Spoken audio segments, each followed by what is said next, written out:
सद्गुरुदेव शिवमुनि महाराज की जय। मनुष्य भगवान की जय। अखिल भूमंडलीय सर्वशिरोमणि मुनि समाज की जय।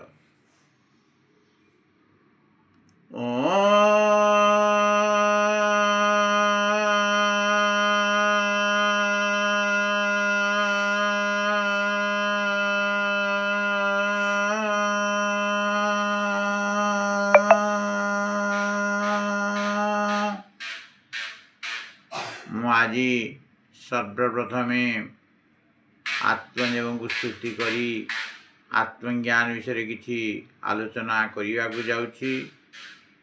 तत्संगे संगे समस्त मुनि मुनिमती और जिज्ञासु जनता जनार्दन को मोर सत्प्रेम जयची। आज आमे प्रतारणार दिन विषय आलोचना करिवा। सृष्टि और प्रलय, जन्म और मरण, उत्पत्ति और विलीन आगरू हेउथिला और आज मध्य हेउअछि। बहु आगरू माता और पितांग ठारू मनीष जन्म नेइथिले बा नेउथिले और आगकू मध्य जन्म नेबे। वृक्ष आगरू मंजी और मंजी आगरू वृक्ष थिला।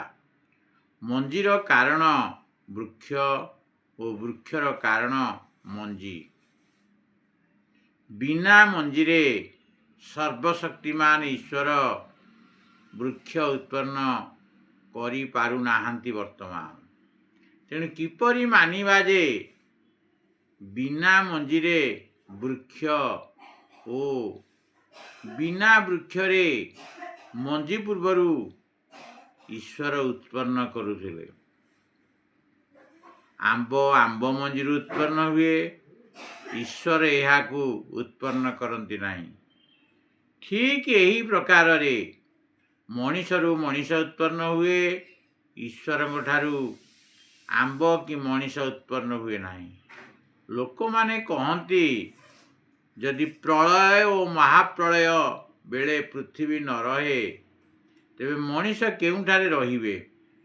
तेणु प्रलय परे मनीष ईश्वर द्वारा सृष्टि होइथिबो, किंतु यही विचार असत्य अटे।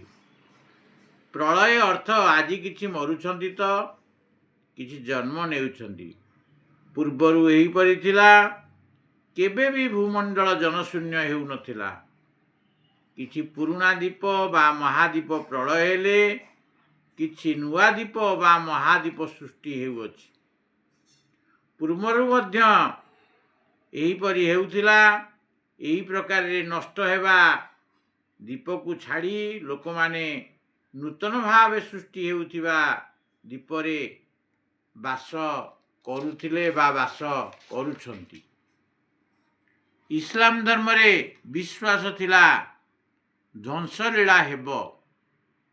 ई ध्वंसलीला आसिला नहीं। प्रतारणा और प्रलय केबे आसिबो नहीं। एही प्रतारणा और प्रलयर कहानी मिथ्या अटे। जेपरि सूर्यंकर उदय और अस्त प्रत्यय हेउअछि, ठीक सेहीपरि तराजुर गोटे पट तलकू गले अन्य पट ऊपर को जाए। यह हेउछि सृष्टि प्रलयर रहस्य। जीव और ब्रह्म अनादि हेले संसार मध्य अनादि हेबो।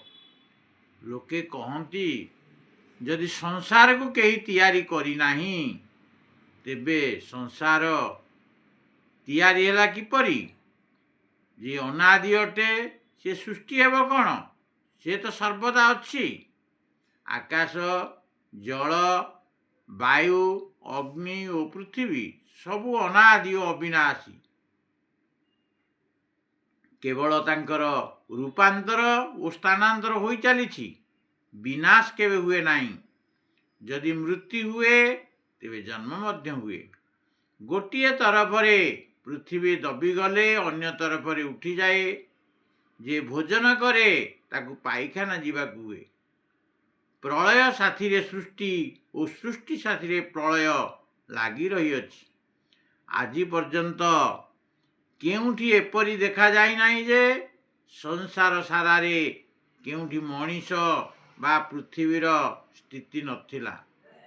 ଯେତେବେଳେ ମଣିଷ ଜାତି ଓ ପୃଥିବୀ ସର୍ବଦା ଥାଏ, ସେତେବେଳେ ଈଶ୍ୱରଙ୍କର ଉତ୍ପନ୍ନ କରିବାର ପ୍ରଶ୍ନ ମଧ୍ୟ ଆସେ ନାହିଁ। ମୁଁ ଏତିକି କହି ମୋର ସତ୍ସଙ୍ଗକୁ ସମାପ୍ତ କରୁଛି। ସମସ୍ତଙ୍କୁ ମୋର ସତ୍ପ୍ରେମ ଜୟ ଜୀବ, ଜୟ ଜୀବ, ଜୟ ଜୀବ।